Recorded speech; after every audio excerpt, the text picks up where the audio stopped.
आज हम बात करेंगे 21 जनवरी 2024 को प्रभु श्री राम प्राण प्रतिष्ठा पर और कई अन्य मुद्दों पर Suresh Chandra Shukla senior advocate high court जो बताएंगे कि प्रभु श्री राम प्राण प्रतिष्ठा से क्या लोगों को लाभ मिल रहा है और शंकराचार्य क्यों नहीं आ रहे हैं। इन सब विषयों पर बात करते हैं RNT न्यूज चैनल के माध्यम से। सर नमस्कार। सर नमस्कार। ये सिर्फ प्राण प्रतिष्ठा श्री राम जी की हो रही, पूरा देश राममय नजर आ रहा है, क्या कहना चाहेंगे शुभ अवसर पर? देखिए, एक सबसे बड़ी बात आज आपने ऐसा मुद्दा उठाया है जिसमें भगवान श्री राम को बात करने से पहले मैं उनको प्रणाम करना चाहता हूँ, उनका आशीर्वाद लेना चाहता हूँ।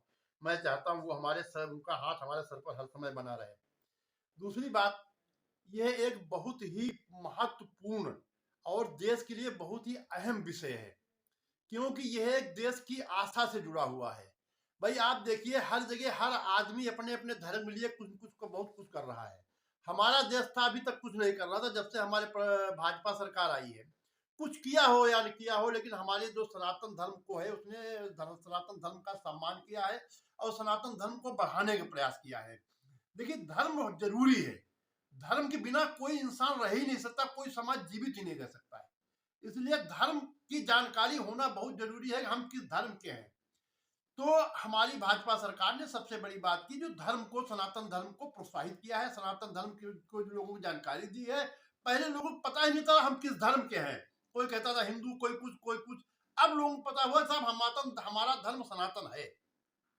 ये सर सभी जातियों को भुला करके लोग एक हिंदू धर्म में ही सब इकट्ठा हो रहे हैं, जात पात का भेदभाव मिटा करके सब हिंदू एकजुट होते नजर आ रहे हैं। और ये जगह जगह श्री राम द्वारा पूजित अक्षत भी वितरण हो रहा है कि जिससे ज्यादा से ज्यादा ये लहर पैदा हो सके और प्रभु श्री राम में आस्था लोग प्रकट कर सके। देखिए, एक बताया आपको, ये बहुत अच्छी बात है कि लोग अक्षत बांट रहे हैं और सब एक जाति हो रहे हैं, एक जगह इकट्ठा हो रहे हैं। बहुत सही बात, बहुत अच्छी बात, होना भी यही चाहिए।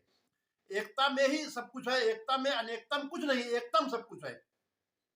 जहां तक रहेगा कि राममय होने की बात है, किसी कहने को राममय नहीं हो रहा है, हम आप कहने राममय नहीं हो रहे, हम अपने आप में राममय हो रहे हैं। हम अपने आप राम के सम्मान के लिए, राम के प्रति हमारी आस्था अपने आप जागृत होती चली जा रही। वही अयोध्या था जो एक छोटा सा शहर, एक शहर का तहसील टाइप कोने में पड़ा हुआ था। आज देखिए वही अयोध्या पूरे विश्व में छा गया राम की कृपा से। तो राम में इतनी ताकत है, राम तो मतलब उनका कोई आदि अंत है ही नहीं। राम के बारे में ये जो हम लोग कर रहे हैं, ये राम कुछ नहीं कर रहे हैं, राम खुद अपना करा रहे हैं। उनका दिशा निर्देश है, उनकी आस्था, उनकी सोच है, उनका ये मतलब कहा जाए कि हमको आदेश दिया गया, भारत को आदेश दिया गया, भारत प्रधानमंत्री के को ये बताया गया इसमें आप ऐसा करिए, वो कर रहे हैं। मतलब कोई नहीं कुछ कर रहा, राम खुद कर रहे हैं, राम की वजह सब हो रहा है। सर अयोध्या में अंतर्राष्ट्रीय स्तर का रेलवे स्टेशन, एयरपोर्ट, सभी कुछ सुविधा होने के बावजूद एक सवाल लोग उठा रहे हैं कि यहाँ पर ये देश के चारों शंकराचार्य नहीं आ रहे हैं। क्या शंकराचार्य का आना कोई बहुत जरूरी है जो उनकी वजह से ही सब कुछ होगा? देखिए, एक बता दें आपको, जैसे अब शंकराचार्य हैं तो उनको हमारे हिंदू समाज ने उनको ये सम्मान दिया, शंकराचार्य पद दिया है। सनातन ने उनको इस योग्य बनाया है कि हम उनके बारे में कुछ न कहें। लेकिन हम हिंदू हैं, हम हिंदू सनातन धर्मी हैं, हम जागरूक हैं। हम कोई उस धर्म के नहीं है जो कुछ कहते थे हम उसकी बात मान लें। हम हर चीज का एनालिसिस करते हैं। हमारे शंकराचार्य जो हैं, भगवान की दृष्टि में, भगवान के यहाँ ईश्वर के उसमें, जैसे हम वैसे आप वैसे शंकराचार्य। न उनका महत्व है, न हमारा महत्व है, न आपका महत्व है, सब बराबर है। जैसे जब आप वोट डालने जाते हैं, जो वो एक वोट की कीमत मुकेश अंबानी की है, वही वोट की कीमत उनकी क्या नाम एक रिक्शे वाले की है। तो भगवान की दृष्टि में शंकराचार्य को वही है। जहां तक नहीं शंकराचार्य नहीं आ रहे हैं, तो शंकराचार्य खुद नहीं आ रहे हैं। इनको ईश्वर ने कहा है, ईश्वर ने इनको दंड दिया है कि तुम हमारे उसमें नहीं शामिल हो। क्योंकि आज तक तुमने जब से भाजपा सरकार आई है, उससे पहले से इन्होंने हिंदू सनातन धर्म के लिए कुछ नहीं किया है। इन्होंने हिंदू के लिए न कुछ किया, न सनातन धर्म के लिए कुछ किया है। इसलिए हमारा ये कहना है कि अगर शंकराचार्य नहीं आ रहे हैं तो ये भगवान की उनपे मतलब कुदृष्टि है। ईश्वर नहीं चाहता कि वो भगवान के काम में शामिल हो। ये भाग्य की बात है, जो भगवान के काम में शामिल होते हैं, ये उनका सौभाग्य है जो ईश्वर के काम में शामिल हो रहे हैं। शंकराचार्य नहीं आ रहे तो इनका दुर्भाग्य, इनके पुराने जन्म कोई पाप है जो उदय हो रहे हैं। तो ईश्वर ने इनको कहा कि तुम हमारे काम में नहीं शामिल होगे। प्रधानमंत्री जी 11 दिन का अनुष्ठान कायम किए हुए हैं, जमीन पर सोते हैं और देश की को आगे बढ़ाने के लिए ये पूरा प्रयास कर रहे हैं। ऐसे देश के प्रधानमंत्री के लिए क्या कहना चाहेंगे? देखिए, ये तो एक हमारे लिए बड़ी अद्वितीय बात है कि हमारा एक प्रधानमंत्री ऐसा त्यागी पुरुष पैदा हुआ, त्यागी पुरुष है। आज तक ये प्रधानमंत्री होने मालूम था सुख भोग विलास, लेकिन ये प्रधानमंत्री ऐसे हैं जिन्होंने सुख भोग विलास न करके ईश्वर, अभी शंकराचार्य से कुछ शिक्षा लेनी चाहिए। वो कह रहे हैं कि अगर मतलब जो प्राण प्रतिष्ठा हो रही है उसका मुहूर्त नहीं है। अरे ये समझो, ईश्वर के लिए मुहूर्त क्या है? मुहूर्त ईश्वर से कि ईश्वर से मुहूर्त है?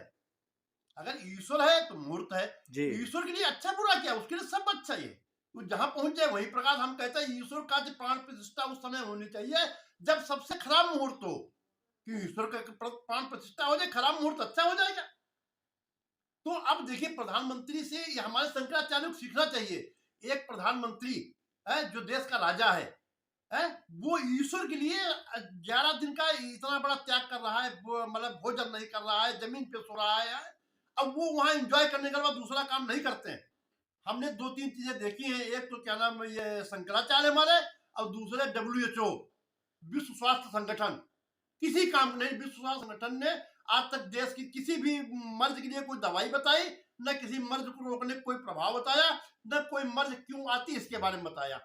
फ्री का WHO है, किसी काम नहीं। वही उसी प्रकार के ये हमारे चारों शंकराचार्य हैं। हालांकि इनके बारे में कुछ इनसे बढ़िया फिर भी वो जो ना अब्दुल्ला बुखारी थे, जिनका इतना नाम था, इन लोगों ने नाम तक नहीं कमाया अपना।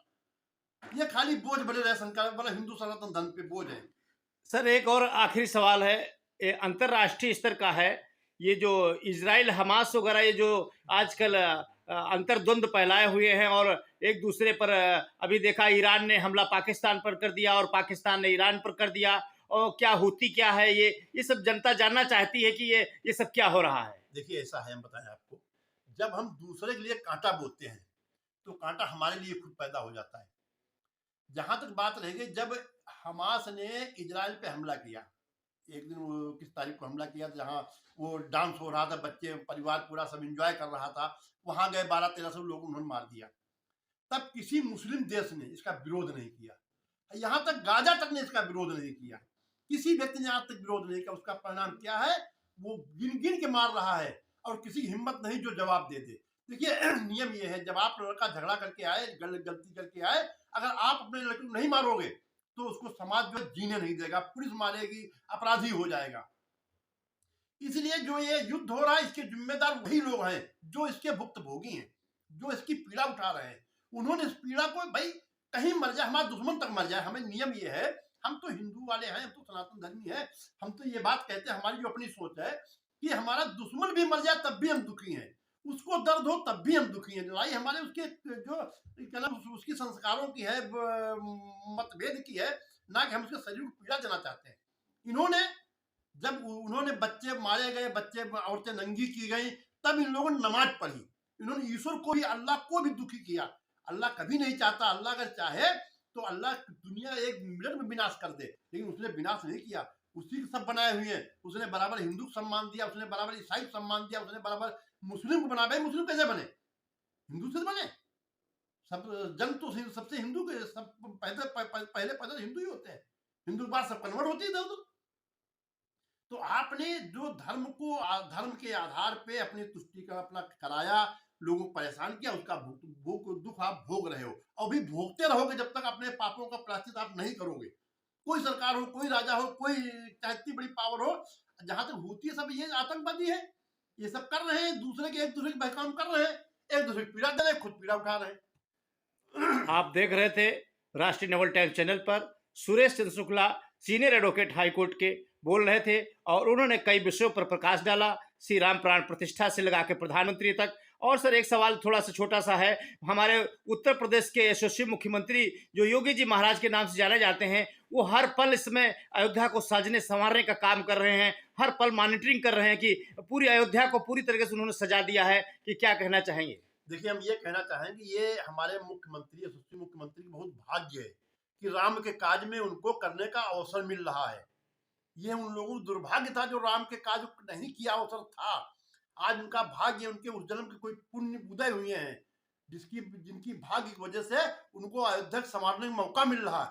ना अयोध्या को संभालने की ईश्वर है, ईश्वर संभाल रहा है, वो क्या संभाल रहे हैं। इसलिए ये उनका भाग्य है और उस भाग्य को सराहें, ऊपर वाले को के चरणों में प्रणाम करें, प्रणाम करते भी हैं वो, इसीलिए तो ईश्वर ने उनको मौका दिया। आज हमारी अयोध्या पूरे विश्व में है और हम यूपी के निवासी हैं, यूपी में अयोध्या है, अयोध्या में हम हैं, इसलिए हम उसको बहुत बहुत प्रणाम करते हैं, अपने भाग्य को सराहते हैं कि हम ऐसे प्रदेश में जन्म लिए जहां हम भगवान राम ने जन्म लिया। जय श्री राम सर, जय श्री राम। देख रहे थे आप, जय श्री राम का नारा बोल रहे हैं Suresh Chandra Shukla advocate, senior advocate हैं हाई कोर्ट करके, संविधान के पुजारी हैं, और फिर भी वो सनातनी होते हुए बता रहे हैं कि जय श्री राम, जय श्री राम, जय श्री राम का नारा जप रहे हैं। राष्ट्रीय नवल टाइम लखनऊ से एक रिपोर्ट।